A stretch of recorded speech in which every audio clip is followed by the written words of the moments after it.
ಅದರಲ್ಲಿ ಒಂದು ಮೇನಲ್ಲಿ ನಾವು ಹೇಳಬೇಕಂದ್ರೆ ಮುಖ್ಯವಾಗಿ ಆದಾಯ ತೆರಿಗೆಯ ಒಂದು ವಿಭಾಗಗಳನ್ನು 5 ವಿಭಾಗಗಳನ್ನಾಗಿ ವಿಂಗಡಿಸಲಾಗಿದೆ.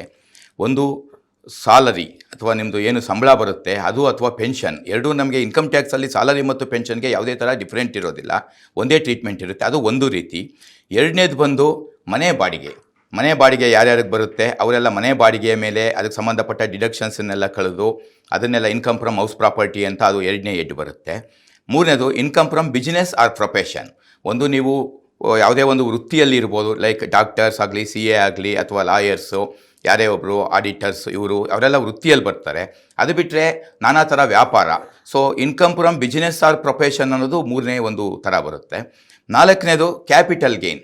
ಕ್ಯಾಪಿಟಲ್ ಗೇನ್ ಅಂದರೆ ಇದರಲ್ಲೂ 2 ರೀತಿ ಬರುತ್ತೆ. ಶೇರ್ ಮ್ಯೂಚುವಲ್ ಫಂಡ್ಸನ್ನ ನೀವು ಇವಾಗ ಮಾರಿದ್ದೀರಾ, ಅದನ್ನು ನೀವು ತಗೊಂಡೋ ಪ್ರೈಸ್ಗಿಂತ ಹೆಚ್ಚಿಗೆ ಮಾರಿದಾಗ ಅದರಲ್ಲಿ ಲಾಭನೂ ಇರ್ಬೋದು, ಕೆಲವು ಸರ್ತಿ ನಷ್ಟನೂ ಇರ್ಬೋದು. ಅಂದರೆ ತಗೊಂಡಂಥ ಒಂದು ಪ್ರೈಸ್ಗಿಂತ ನೀವು ಕಡಿಮೆ ಪ್ರೈಸ್ಗೆ ಮಾರಿದಾಗ ಅದು ನಿಮ್ಮ ನಷ್ಟನೂ ಕೊಡ್ಬೋದು.